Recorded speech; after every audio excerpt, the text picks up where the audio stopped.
I'm finally showing you exactly how I create clean SVG files for cutting machines or for selling online, and I'm going to show you using Affinity Designer 2 on the iPad. I make a lot of my income selling black line art SVGs, but I've never actually shared my process and how I make them here on my channel. But it was because my old workflow was so clunky, it was embarrassing. I would draw the illustration in Procreate, export it, and then load it onto Adobe Illustrator and just spend tons of time refining it, image tracing it, and making it look presentable to be sold online. It worked, but it was not a cute process and not something worth sharing with you because it just wasn't any good. But now that I'm using Affinity Designer on my iPad, everything's different. My workflow is faster, cleaner, and actually repeatable and worthy of teaching someone else how to do it. So in this video, I'm going to take you step by step through the whole process of making an SVG design, from a sketch to a finished SVG, so that you end up with a clean, professional file that is ready to cut on a Cricut or a Silhouette, or upload it and sell it as a digital product like I do on Etsy. But be sure to stick around throughout the whole process and to the end, because I'm going to be uploading this to Cricut Design Space and show you exactly what usually breaks in an SVG and makes it not work correctly, and show you exactly how to prevent that from happening and make sure that your SVG uploads properly and it works for anybody that wants to use it. So let's get started. I've got Affinity Designer 2 open on my iPad. Let's make a new document by tapping on this little plus icon.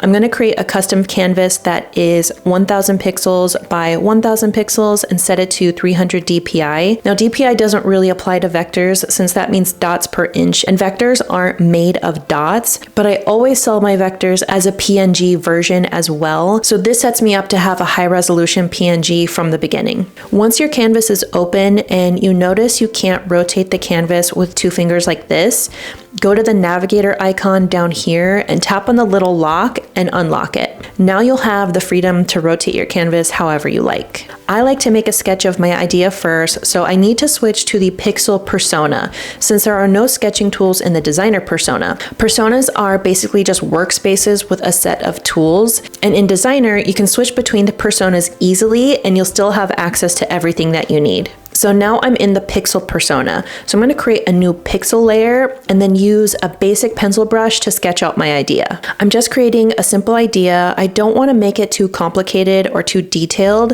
If it's too detailed, it's going to be hard to cut out using a Cricut or other cutting machine.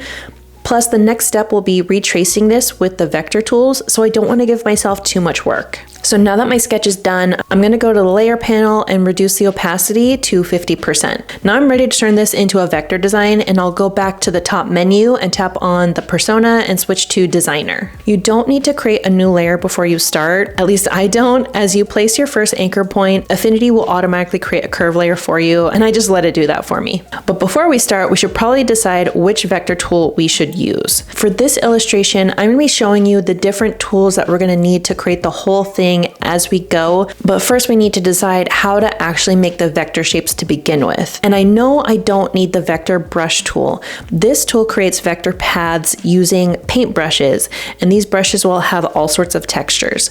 The design that I'm making is meant to have bold outlines, so a paintbrush won't be necessary. The pen tool creates precise point-by-point paths, and the pencil tool allows for a more freeform style of drawing in a vector. What I'm going to do is use both the pen tool and the pencil tool and combine both of these methods to make what I want. For these outer edges, the pen tool is great. So I'm just going to trace along my outer edge of the coffee lid. I'm going to set my stroke width, but I can adjust this to make it look how I want as I go. I'm not going to add too many anchor points.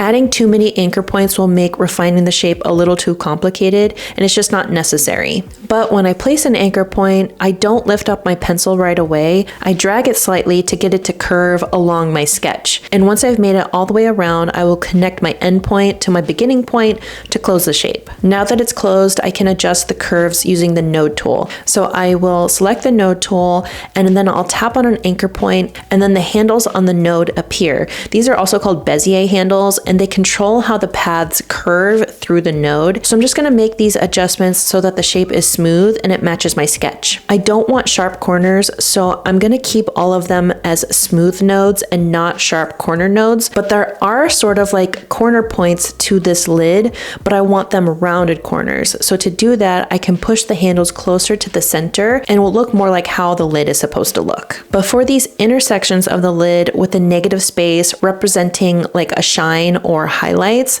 I'm gonna switch to the pencil tool. The freeform nature of the pencil tool will make this really nice to fill in these spaces. And for these areas that I want to be filled in, I can just open up the color picker and set the color fill to black and it will automatically fill it for me. Again, I like to draw the outer edges of the space I'm drawing and then close the shape. And it's okay if the strokes overlap with any of the others you've already created. And no matter how shaky it looks, once you're done drawing in your anchor points, it will smooth out automatically. Another difference with the pencil tool is that you can't control how many nodes are placed, so you may have more cleanup to do. So you can make the normal adjustments like nudging the shape using the node tool, or if there's a curve that has too many nodes, you can delete some and then smooth out the rest. Select the node you want to remove and then swipe on the top menu and choose the garbage can. And then just shape the rest of the nodes how you want them to be. So I'm going to finish tracing all the elements. I'll be switching between the pen tool and the pencil tool, and I will adjust the paths with the node tool as I go. This is what keeps you in control the whole time, and you will have less to clean up when you're done drawing. But now I'm to a point where I have lots of intersecting and overlapping lines. Not only does this look totally wrong, but if we were to leave our image as a group of strokes, cutting machine software won't read it correctly. When I upload a design like this to Cricut Design Space as is, it looks totally wrong. My lines disappear and all we're seeing is this negative space of the design. And that's because Cricut is looking for filled shapes, not stroke-only paths. So this is important to note if you don't personally use a Cricut, but you want to sell to someone that might use it. So not only do we need to make sure that our design works in a program like this, we want to also make our image look clean and professional. Because I'm sure you're thinking, Haley, why did you make this look so ugly? It looks totally wrong. You don't know what you're doing. We've got more to do. For me, it's cleaner to create the lines and allow them to overlap and then clean them up with the shape builder tool, combining lines and subtracting lines. So let me show you how to do that. The first thing we need to do is convert the lines into shapes. So I'll select all of my lines and then tap on the 3-dot menu and then tap on expand stroke. What that does is convert every stroke into an actual closed vector shape. Instead of a center line with width applied, it becomes a filled outline. You'll notice immediately that you can see that each stroke now has an outer boundary, but we're not done yet. When the strokes overlap or intersect, expanding them can create multiple overlapping shapes. Whichever program reads this will see it as a bunch of broken, fragmented shapes.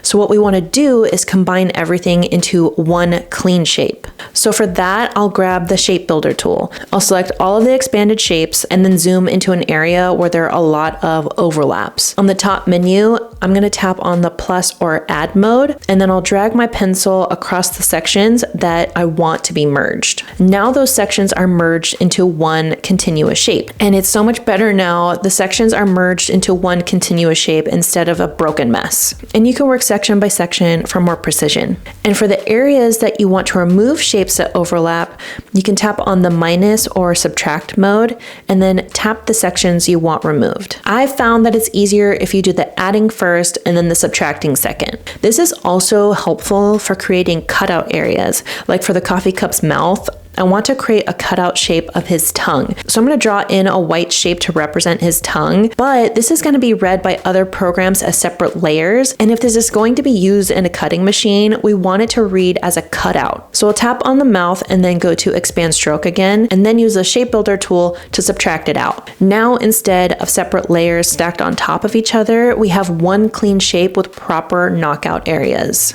And this is a really cute image already, but I want to add some text to make it make more sense. So I'm going to make the text on a curve. First, I'm going to grab the pen tool and I'm going to draw a very simple, gentle curve under the coffee cup. So I'm just going to click once on the left and then again on the right, and then just pull slightly to create a subtle arc.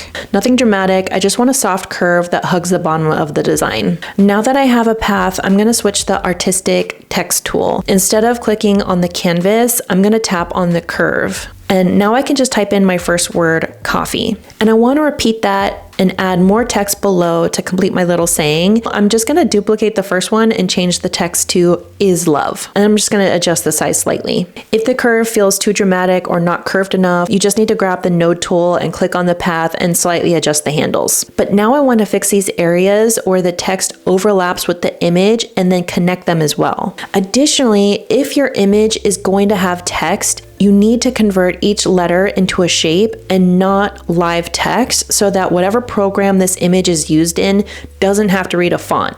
If we don't convert it, the text would either be substituted or broken, or it would just go missing. So we definitely want to prevent that. First, I'm going to select the text layer and then go to the three-dot menu and then choose Convert to Curves. This turns your font into vector shapes instead of live text. That means there's not going to be any missing fonts and it's not going to get substituted. It's just part of the image now. But you can see that there's some overlaps with the text and the image, and I want to make sure that looks professional too. So again, I'll just select this whole area and then I'll choose the Shape Builder tool again. And then at the top, I'm going to choose the Add mode first and combine all the areas that overlap that should connect, dragging my pencil across the lines that I want to combine. And so now the entire design is built from true vector shapes, and it's ready to export as a clean SVG that will work in Cricut or any other program that supports SVG files. So I'm talking a lot about Cricut and cutting machines, but that is not the only way that you can use an SVG. So I want to know why you chose to watch my video today to learn how to make an SVG. Please tell me in the comments why you're learning how to make an SVG today. This is a huge curiosity of mine. The last step is just saving it with the right settings, and it's pretty simple. Just first, a quick tip, group all of your layers together if they aren't already. Now head to the document menu and choose export. From the file types, pick SVG from the top of the list. I'm just gonna give it a cute little name and then I'm gonna save it to my Files app. But let's make sure everything actually works on our SVG. I'm going to open up Cricut Design Space right now and I'll upload the SVG that we just saved. And there it is. I'm so thankful that it imported perfectly. You can see all the separate layers on the right. Because there are sections of this that are not connected, they're going to show up as separate layers, but they're all grouped, so that's perfect. But there's no inverted fills, no broken paths or fragments. It's just a clean, professional SVG. And that right there is what we're aiming for. I actually love this design, so I'm gonna cut it out on vinyl with my Cricut. I'm just hoping my blade is sharp enough. I haven't used this in a while. I originally bought this Cricut for my husband because he's a teacher, and teachers basically have to make all of their classroom decor themselves. So if you love a teacher and they don't have one of these, please buy them one. They make a really great gift. But here's the important part. We didn't just make something that looks good on screen. We went from a simple sketch to a properly built vector file, and now to a real physical decal that actually works. And this is exactly why I test out my SVGs like this from time to time, especially if I'm using a new method for creating them. And even if you aren't going to use your file in a Cricut, it's really wise to upload it to any other design program and make sure that it actually works. And this is just really good for quality control. But the fact that I can do the entire vector building process in Affinity Designer right on my iPad is a huge workflow upgrade. And now you know exactly how to do that, and you have the convenience of being able to create this on your iPad, and you don't have to be stuck at a computer doing it anymore. And if you want an even simpler workflow for making vector designs, I show you how in this video right here.